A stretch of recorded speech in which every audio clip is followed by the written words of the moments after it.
buenas tardes. Les damos la bienvenida, como siempre, más o menos a esta hora, los viernes a la tertulia de la 8 Palencia. Un tiempo reposado para mirar la actualidad y analizarla y, como siempre, digo y siempre es verdad, muy bien acompañados en esta mesa de redacción. Javier Gómez Caloca, muy buenas tardes, ¿cómo está? Buenas tardes, bien, bien.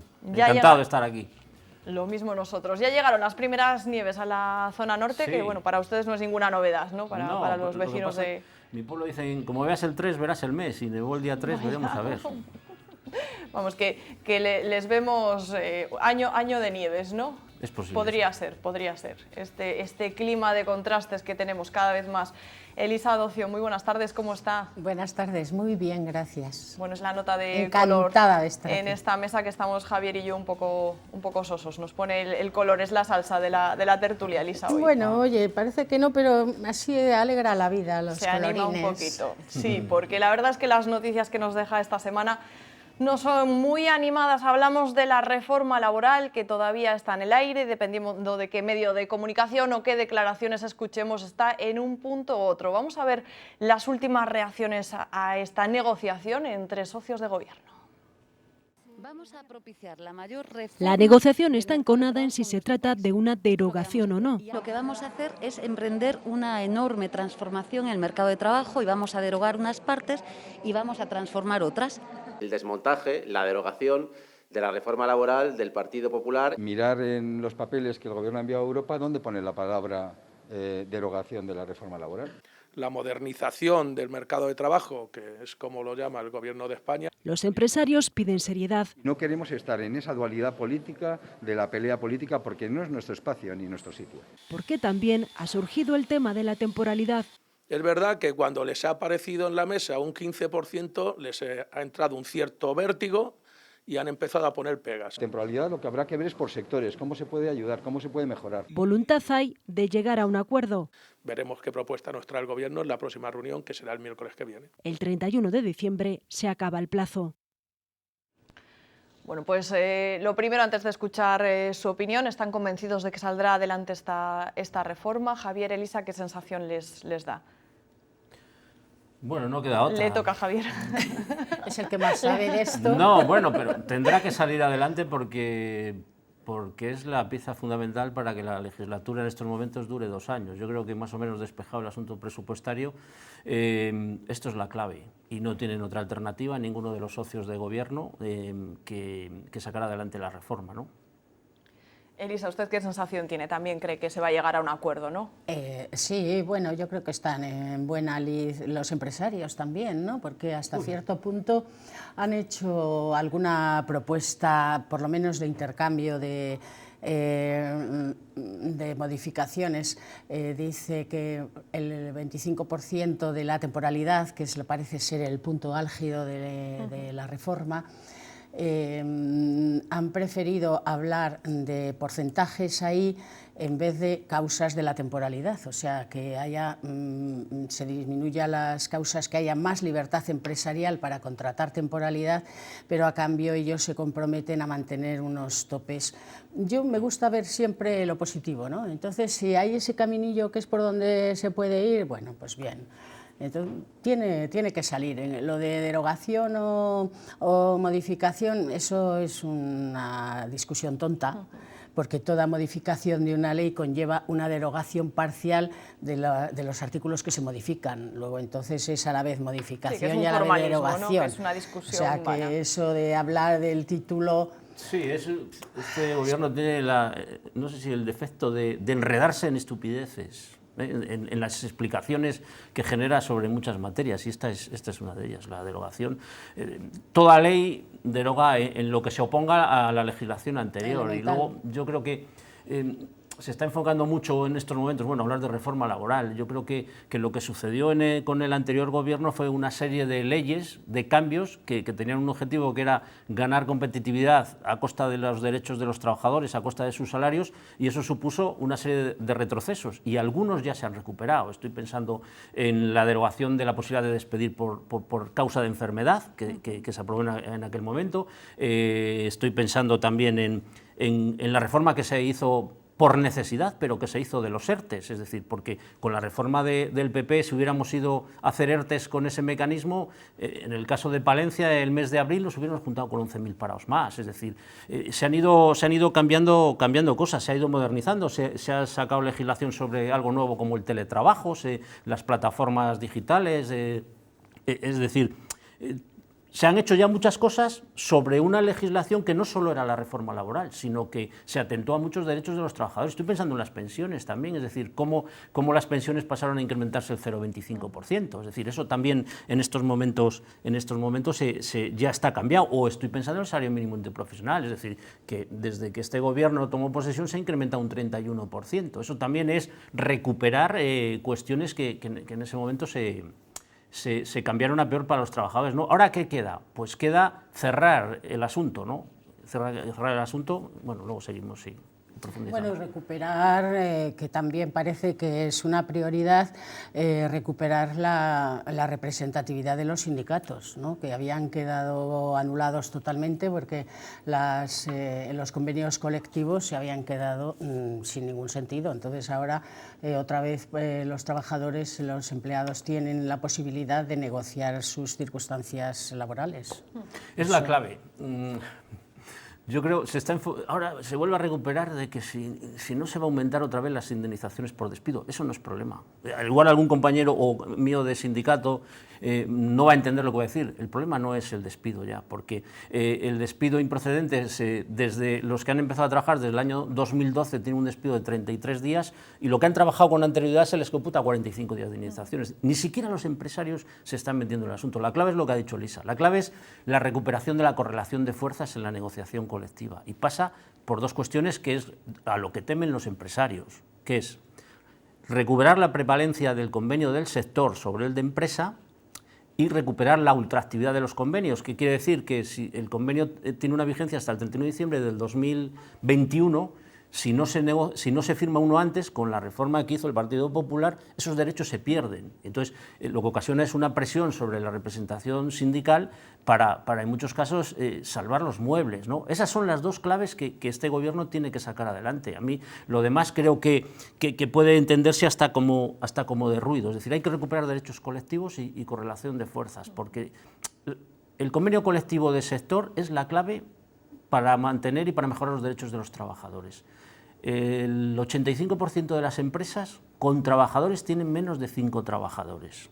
Menos de 5 trabajadores. Eso supone que no pueden tener representante de los trabajadores y si no hay representante no puede haber convenio colectivo. Por lo tanto, claro, desde el punto de vista empresarial, ¿qué quiere? Que todo vaya al convenio de empresa porque sabe que la mayoría de las empresas no lo van a tener. Pero es fundamental para los trabajadores que se recupere el ámbito sectorial como prevalente y que se recupere el papel sindical. Es decir, la reforma tenía un objetivo no manifiesto, que era doblar el espinazo a los sindicatos. Doblar el espinazo a los sindicatos, porque los sindicatos, su fuerza depende de la negociación colectiva. Si no consigues buenos convenios, al final los trabajadores te abandonan. Entonces, eso es la clave. Yo creo que eso se va a recuperar, el ruido seguirá habiendo. Insisto, no me preocupa el asunto del despido, ni me preocupan otras cuestiones. Bueno, de hecho se han multiplicado las asignaciones presupuestarias, ¿no? Yo creo que se han incrementado un 25% o algo así. Entonces, bueno, si no hay voz no se puede negociar. Yo creo que saldrá adelante, porque bueno, sí. Lo que pasa es que en una negociación es lógico que cada uno tire para su lado, vamos, eso es lo normal. Somos flacos de memoria. La reforma del Partido Popular del año 2012 se hizo sin contar con nadie de la representación sindical. Es decir, ahí no hubo diálogo social. Ahora cuando oyes tanto al Partido Popular como a los empresarios que cómo se va a hacer algo sin contar con ellos, no se está diciendo que no se va a contar con ellos. Otra cosa es que tengan poder de veto. Es decir, porque la del 2012, yo estaba entonces en ámbitos de representación sindical, fue un atropello al diálogo social. Y los sindicatos, yo no oía ningún, los empresarios, perdón, yo no oía a ningún empresario de aquí, de Palencia, ni de la CEPOE, ni la COE, decir, hombre, vamos a que salga por consenso de los trabajadores también. No. Entonces estaban encantados, se hizo un atropello y con el aplauso de ellos. Entonces ahora no pueden decir, o no tienen la legitimidad de decir, que no se haga nada si nosotros no estamos de acuerdo. Ese poder de veto hay que quitarle de la mesa. Parece que está claro. Elisa, disculpe. No, nada, que lo que está claro es que hace falta una modificación porque no puede haber habido el año pasado 5 millones de contratos de trabajo de una noche. O sea, eso no se puede hacer, no se puede permitir, porque ¿quién puede organizar su vida en base a contratos de una noche, de un día, de 2 días, de una semana? Eso no se puede, no se puede organizar las familias ni nada de nada, pero no se puede contar con nada fijo. Entonces, bueno, pues los tipos de contrato de trabajo quieren reducir los contratos que se hacen por obra o servicio, que es un abuso total por obra o servicio, porque sí, en la construcción se puede hacer un contrato por obra o servicio o en una determinada prestación, pero en un restaurante no se puede hacer un contrato por tiempo, tiene que ser por tiempo, ¿no? Y luego también están los fijos discontinuos, ¿no? Que sepa que los empresarios tengan que contratar siempre a los mismos empleados de temporalidad. Sí, la actividad es decir, por ejemplo, en la hostelería, pues si están medio año trabajando y medio año sin trabajar, al inicio de la siguiente campaña que vuelvan a contratar a los mismos que estuvieron ya con fecha anterior, y así hay una relación del trabajador con la empresa pues segura, que se puede contar, porque si no, no se puede hacer vida. Y además es que yo creo que España está a la cabeza de la temporalidad de toda Europa. Sí. Y luego una cuestión que ha dicho la ministra que tampoco hay que olvidar, claro, ahora se contrapone derogación y modernización. Hay que modernizar las relaciones laborales. Algo se ha hecho, ¿no?, con el tema que decíamos antes de las plataformas o el teletrabajo. ¿Por qué? Porque el mundo del trabajo está viviendo un proceso acelerado de cambios, acelerado también por el COVID. Entonces, es necesario modernizar. Tenemos una legislación laboral que se basa en el trabajador analógico, en el trabajo presencial, en el trabajo de sectores industriales, y estamos encaminando ahora, la sociedad se encamina a otro tipo, a trabajos que se hacen desplazados de tu lugar de trabajo. Yo creo que hay que aprovechar el momento también para modernizar en ese sentido las relaciones laborales. Pero claro, recuperando lo que es fundamental en una relación laboral, que es la correlación de fuerzas. Es decir, de uno en uno el empresario siempre es más fuerte. Lo que garantiza una cierta correlación de fuerzas es que haya derechos colectivos que los trabajadores de manera colectiva puedan defender sus condiciones laborales, y eso pasa por la negociación colectiva, claro. Una modernización a la que alude Javier, que hemos hablado aquí millones de veces, ¿no?, que podría ser beneficiosa incluso pues, para potenciar que la gente trabaje desde el medio rural, ¿no?, que apueste por el medio rural para poder trabajar desde casa, ¿no?, desde un lugar más idílico fuera de grandes urbes. Bueno, cuando hagan la cobertura de fibra óptica, porque si no, ¿no?, para estar ahí en la puerta del ayuntamiento, que es donde hay internet por satélite, ahí con los ordenadores, no se puede. Vamos tarde, ya lo hemos hablado. Esta comunidad y esta provincia va tarde ahí y nos están adelantando por todos los lados. Tengo a mi hijo yo que se fue a Buenavista a trabajar con el confinamiento, porque le trabaja tal, y claro, no tiene fibra óptica. Entonces una locura, ¿no? Una locura, tiene que contactar no sé qué gigas de, bueno, no entiendo, lo que sea, sí, pero para trabajar pues con muchas dificultades, sí, porque claro, qué menos que tener una fibra óptica. En un año, que va a ser el último municipio de Cantabria, a 5 kilómetros de mi pueblo van a tener fibra óptica, a 5 kilómetros. Y sin embargo, pues en Piedralongas o en el resto de pueblos de la montaña sí, no va a haber, es decir, y va a estar la fibra óptica a 5 kilómetros, en línea recta 2. Pero eso dependerá de la Diputación y de la comunidad autónoma. Depende de la voluntad.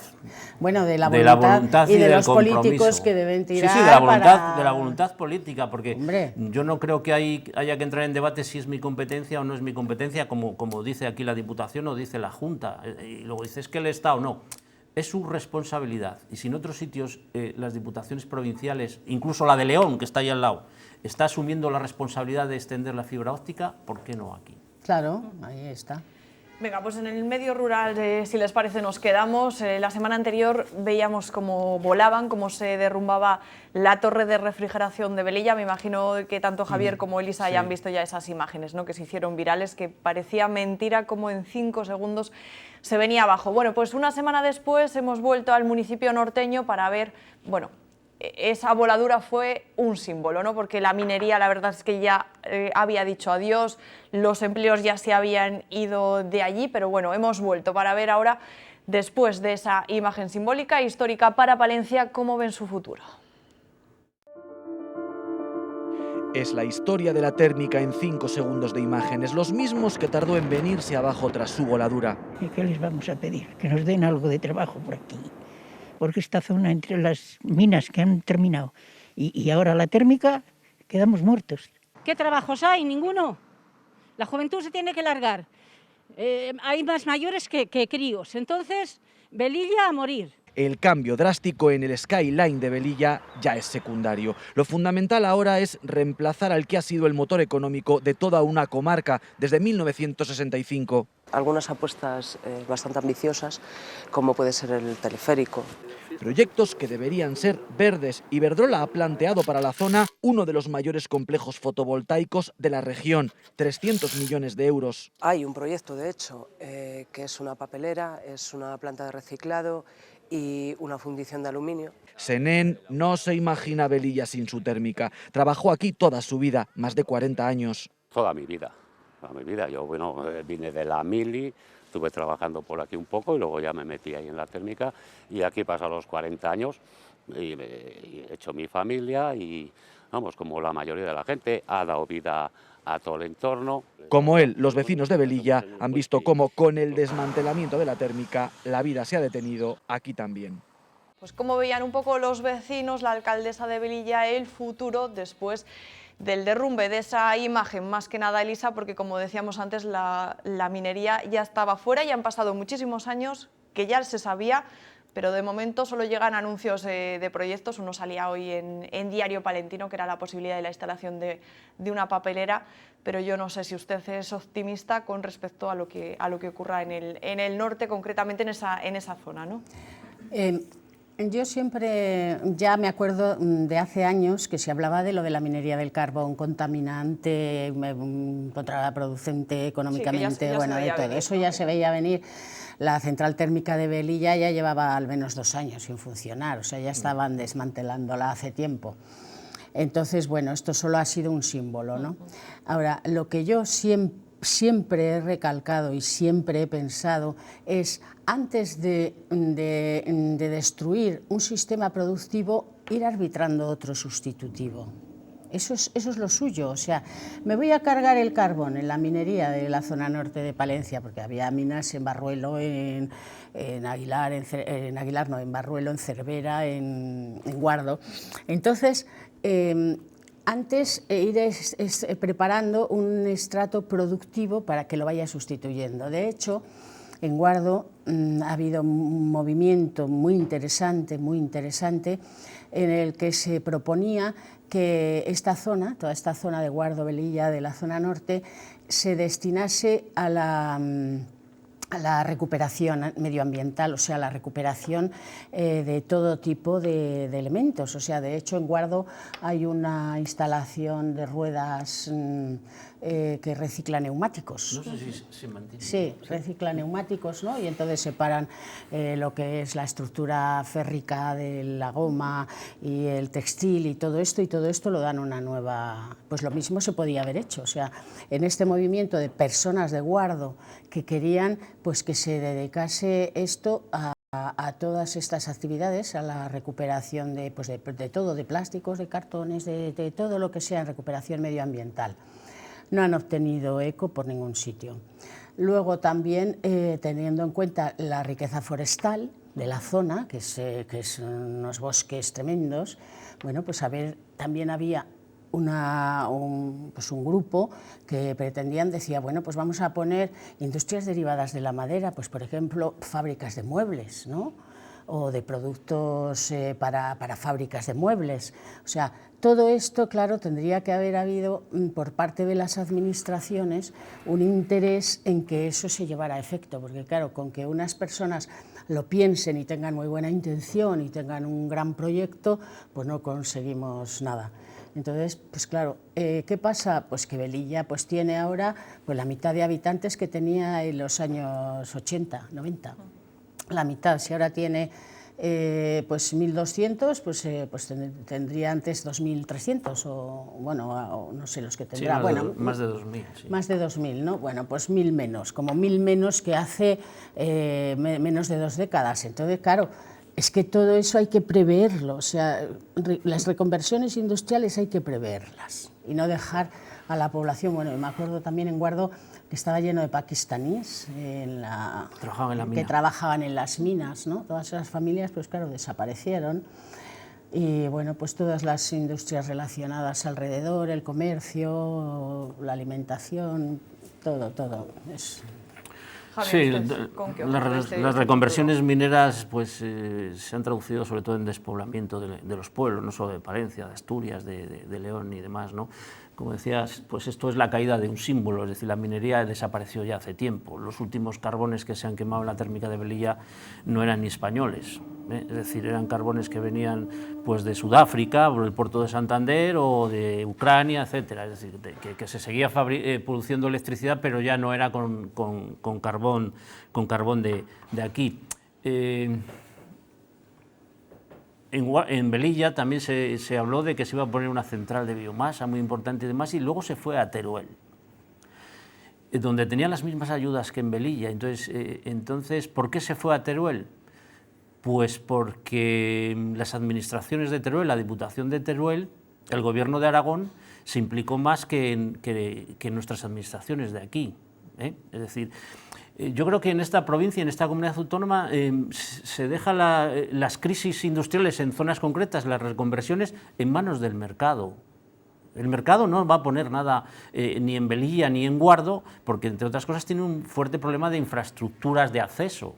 El mercado lo podrá poner en Aguilar, que tiene una autovía que le une con la meseta y va a tener una autovía que le une con el puerto de Bilbao y otra que le une con Santander. Ahí lo puede poner el mercado, pero en estos sitios no lo va a poner el mercado si no hay una planificación, es decir, una palabra tan denostada, una planificación, ¿no?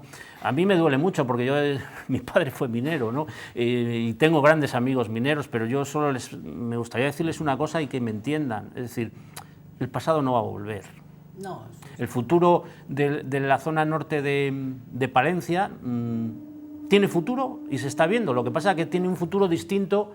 El eje del desarrollo ha pivotado de la zona de Guardo-Velilla a la zona de Aguilar. Pero en la zona norte tiene futuro, pero el futuro pasa por una planificación, por unas infraestructuras de comunicaciones terrestres que yo creo que serían interesantes, que la carretera que muchas veces se habló, la carretera que va de Guardo a Aguilar, el eje subcantábrico, se convierta en autovía.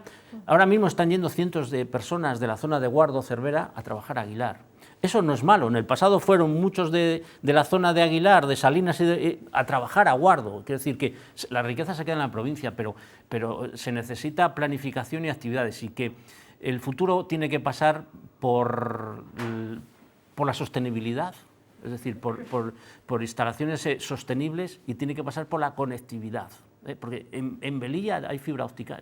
Yo creo que no. Entonces, ¿cómo va a competir Velilla o Guardo, que es el mismo caso? Porque hablamos de Velilla, que es donde estaba la torre, ¿no? Pero es la zona, o Santibáñez, etcétera, ¿no? ¿Cómo va a competir en poder atraer a nuevas industrias tecnológicas, industrias que no tienen allí ni siquiera el personal? Pero ¿cómo va a competir si no tiene conectividad, ¿no? Yo creo que hay que mirar al futuro. Ojalá salgan estas iniciativas. La historia nos dice que todo lo que se habló en su momento en Guardo quedó en nada, que sin pactos, que sin no sé qué, que quedó en nada, ¿no? Pero bueno, ojalá cayó un símbolo, pero un símbolo que es símbolo, desgraciadamente, de una época en estos momentos ya pasada. Aunque ahora estemos pagando mucho el precio de la luz, y algunos dicen, ¿y por qué cerramos las térmicas y demás? Entre otras cosas, estamos pagando más alto el precio de la luz en Europa porque las empresas están pagando el carbono que todavía consumen producción de energía con el gas y con el carbón. Es decir, ese es un viaje que no tiene vuelta atrás, y cuanto más tardemos en zanjar este asunto, más lo sufriremos, ¿no? Pero se echa de menos al gobierno regional y se echa de menos al gobierno, a la Diputación. Es decir, un ayuntamiento, yo creo que en esta última legislatura hemos tenido la fortuna de que haya alcaldes jóvenes y con iniciativa en la zona norte, y no voy a decir ninguno, pero todos más o menos les vemos, es decir, y que se están matando por llevar cosas a sus pueblos y que porque no baje la población. Y que, bueno, yo creo que la población en la zona de Cervera hacia Aguilar se está manteniendo gracias a Aguilar, ¿no? Pero se están matando por llevar iniciativas, pero falta dinero y falta la implicación de las administraciones que tienen que tenerlo. Fundamental.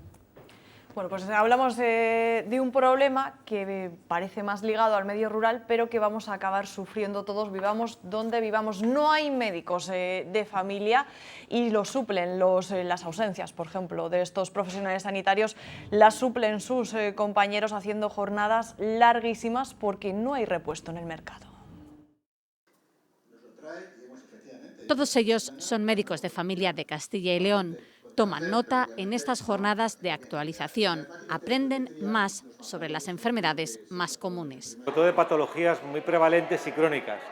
Hablamos de la enfermedad renal crónica, hablamos del asma, de la diabetes. Esas son las patologías que ocupan 1 de cada 3 consultas, la atención a los pacientes crónicos. Es esencial para poder estar al día y continuar administrando una buena calidad asistencial. Pero también es esencial, dicen, tener tiempo. Tener una agenda delimitada en la cual no empieces con una agenda de 30 y puedas acabar viendo 50, que tú sepas la carga de trabajo que vas a tener cada día y luego poderla ver en condiciones. Muchísima carga de trabajo y el personal que estamos haciendo lo que podemos, pero estamos muy cansados. Y más compañeros. Sufren cada día el déficit de profesionales. Pero hay veces que no damos abasto, no se cubren las vacaciones de los compañeros y demás. Si hubiera más personal no habría tantas listas de espera. La percepción es la misma entre médicos jóvenes y veteranos.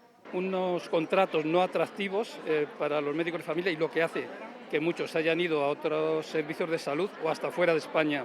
Necesitan cambios y mejoras. Ese ha sido hoy su diagnóstico.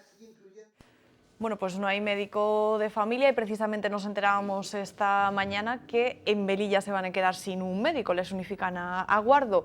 Yo lo hablaba con una médica cercana y me decía, es que la gente no elige la especialidad de médico de familia, se va por otras especialidades que consideran que están menos maltratadas y mejor remuneradas. Pero bueno, es un problema que, como hablábamos también antes con el cierre, con el fin de la minería, pues quizás se estaba viendo poco a poco, pero de momento no hay ninguna solución a esta escasez. La pregunta es, ¿hay médicos en paro? Pues al parecer no hay ya. Claro, porque dice, los médicos, los estudiantes no eligen los médicos de familia, pero ¿los hay en paro? No. Y la siguiente pregunta es, ¿y por qué seguimos teniendo notas de corte para entrar en medicina prohibitivas? Ahí. Sí, ese claro, es el problema. Esa es la cuestión. Por el camino, no hay médicos porque en la base, en el origen, los chavales no pueden estudiar medicina. Eso lo hemos hablado aquí cantidad de veces. Muchísimas veces, eso es. No pueden estudiar medicina porque ponen unas notas de corte tan extraordinarias que entonces, pues no. ¿Por qué? ¿Qué pasa? Pues no quieren formar a los catedráticos o los profesores, no deben querer formar a los estudiantes. Luego en los MIR, los tutores de los servicios médicos tampoco quieren formar a los especialistas. Entonces, ¿qué estamos? Esto es un déficit estructural donde no hay... Aquí sí que hay un problema de que no hay implicación de las administraciones, no hay implicación.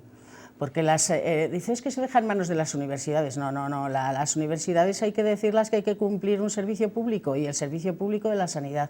Y si hay una implicación real con la sanidad pública, entonces todo eso hay que estructurarlo. Porque ¿cuánto tiempo? Si es que se tarda 11 años en hacer un médico. O sea, 6 años de carrera, 4 o 5 de especialidad y el año que preparan el MIR. O sea, 11 años que ya se necesita ser vocacional. Y luego hacer las oposiciones. Y luego hacer las oposiciones para tener la plaza. Y hacer las oposiciones del MIR y prepararlas y sacar una nota para poder hacer lo que quieres. Bueno, y luego que salgan plazas del MIR, porque claro, luego salen aprobados del MIR sin plaza. ¿Pero eso qué es? Y luego dice, es que no hay médicos, claro, es que el vivero no está funcionando.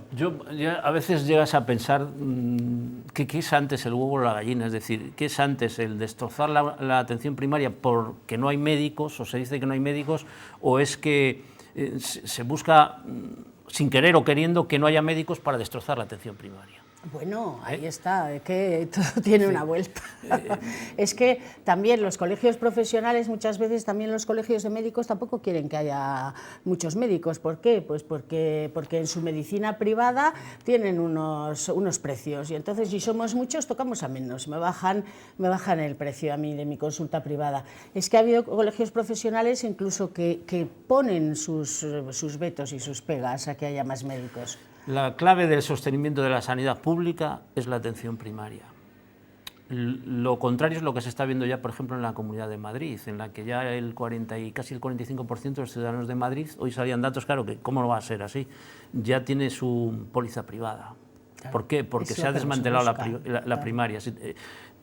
No teniendo una buena atención primaria, ¿qué supone? Pues que luego las consultas se van retrasando y lo decía aquí un día Javi Calaveras, como ahora mismo estaban incrementándose las urgencias, pero no por el COVID, sino porque la gente le dicen venga usted dentro de 7 meses y al final va a urgencias. Eso crea un círculo vicioso que estamos en fase de destrozar la sanidad, se diga lo que se diga, porque no hace tanto hemos oído que se van a recuperar los consultorios locales, no se van a recuperar. Es muy posible que en pocos meses tengamos elecciones autonómicas, porque se adelanten, y oiremos que se van a recuperarlos, no se van a recuperar, y que la gente lo vaya asumiendo. No se van a recuperar porque no hay intención de recuperar, porque el camino que se quiere seguir es ese, es decir, que los de Velilla vayan a Guardo, que los de Barruelo vayan a Aguilar, y luego ya que los de Aguilar pues vayan a Reynosa, incluso, etcétera, etcétera, ¿no? Entonces, la situación es muy mala porque no hay voluntad de que sea buena, ¿eh? Y luego, claro, como vende más, bajar impuestos y quitar tasas, ¿no? El otro día oía yo tengo hasta familiares cazadores y me parece muy bien que les pongan una licencia que ahora paguen €1. Pero vamos a ver, estamos bonificando con el dinero de todos una afición. La Junta va a dejar de ingresar 3,3 millones de euros cada año. Con 3,3 millones de euros cada año se crean 45 plazas de médicos de atención primaria. El otro día decía Carriedo que con la bondad esa de quitar el impuesto de sucesiones, este año se van a ahorrar 57 millones los castellano-leoneses por ese impuesto. Dice, ¿y cuántos son? Dice, 6.131 ciudadanos. Pero si es el 0,25% de los ciudadanos de esta comunidad autónoma. 6.157 millones son 750 médicos, 1.000 y pico enfermeras, 1.000 y pico maestros. Es decir, es una opción, es una decisión política. Yo creo que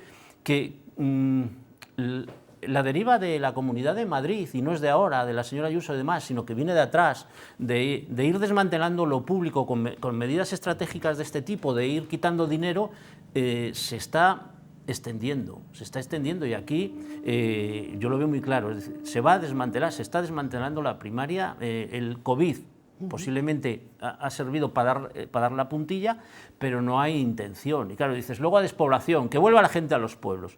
Pero ¿cómo va a volver, sobre todo la gente mayor, si lo primero que pregunta es dónde está el médico? ¿Cómo va a volver? Es todo, vivimos en un discurso artificial. No, no es artificial, es el caramelo envenenado.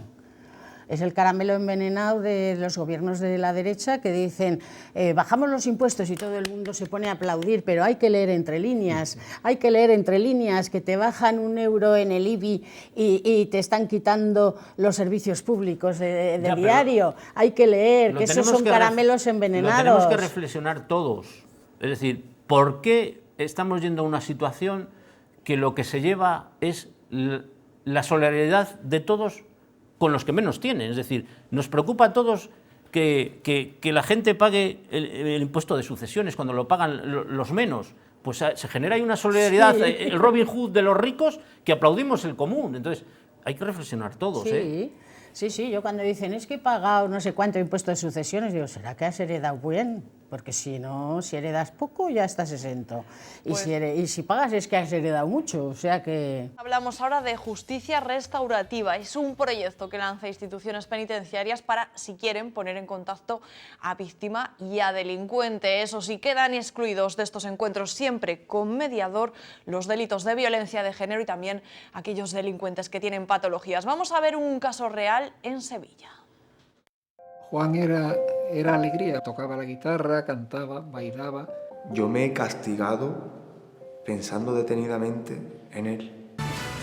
Por una chaqueta matan a un joven de 19 años en la feria de Abril. Mi impulso fue coger el arma, me mantuve en el centro, vi tanta gente y tantas botellas volando que el primero que más cerca estaba, lancé.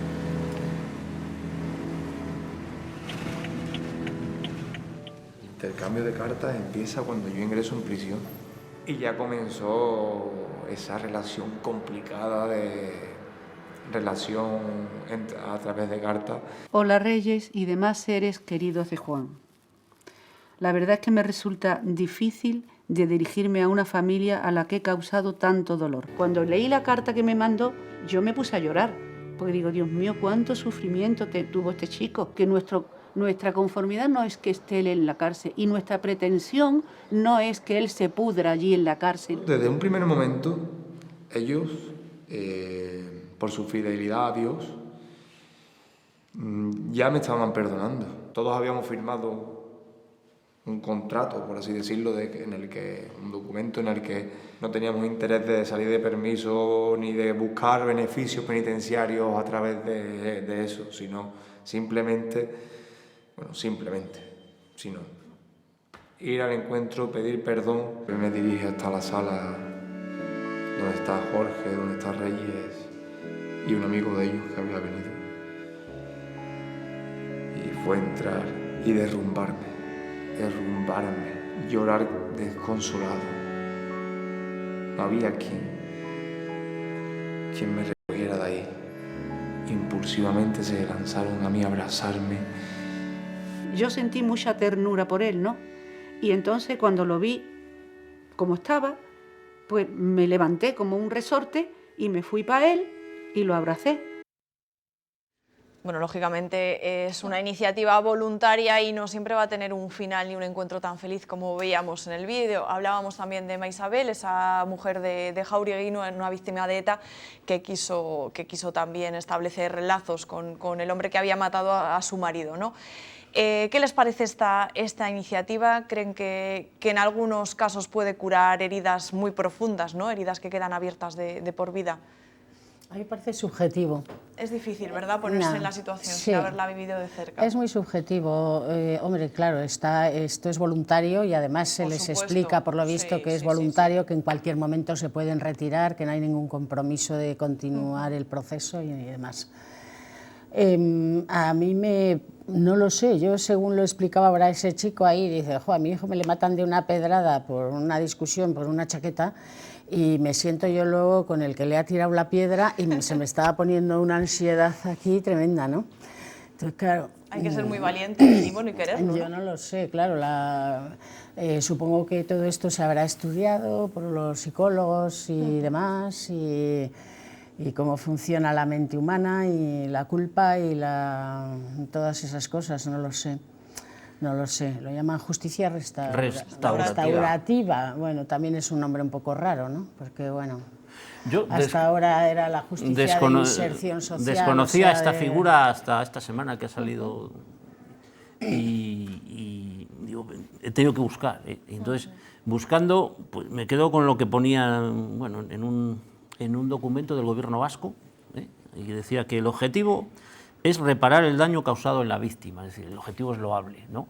Pero claro, esto tendrá que ir muy poco a poco, ¿no? Me parece que el perdón siempre tiene que estar a disposición, No sé si... El olvido no, porque creo que olvidar las cosas que suceden no es bueno ni para las víctimas ni para los agresores, ¿no? Pero el perdón...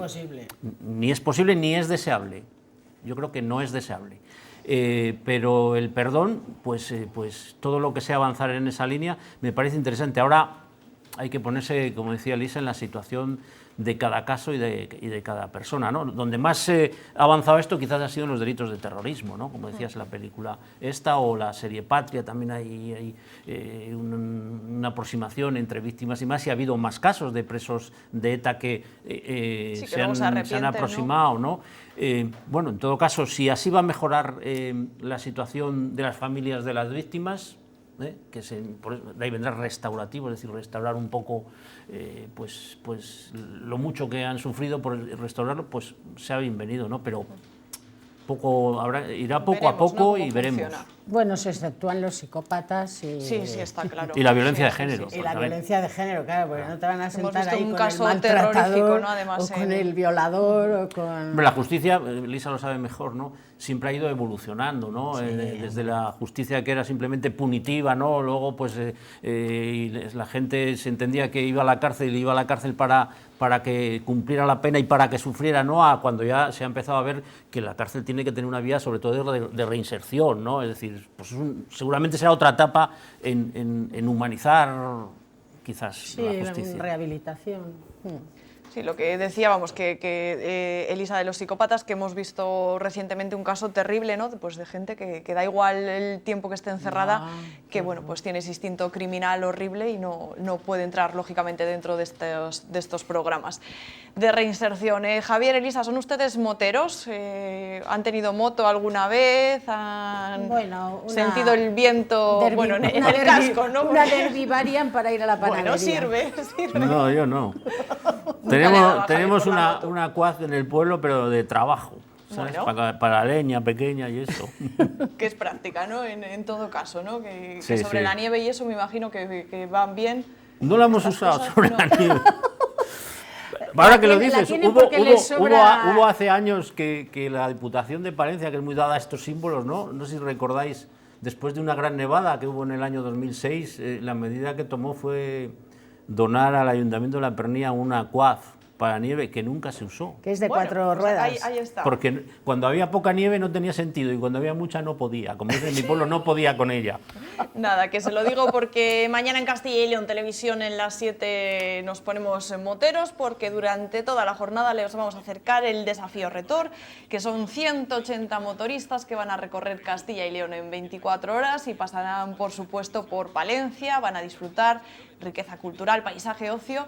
Y por supuesto que también hay gente que dice, yo es que viajo para comer bien, pues también lo van a hacer, de la gastronomía de la tierra. Así que nada, si se animan, Elisa, Javier, veo que no tienen la moto nueva puesta a punto, pero si se animan, pues a través de las 7 pueden ver ese recorrido por la comunidad. Verlo sí. Sí, además con el frío que va a hacer, estamos igual mejor en casa viéndolo, ¿no? Sí. Javier, Elisa, que ha sido un placer tenerles aquí esta tarde, que disfruten del fin de semana y hasta pronto. Igualmente. La paz que nos da Elisa, a todos ustedes también, feliz fin de semana. Volvemos la semana que viene con la programación habitual.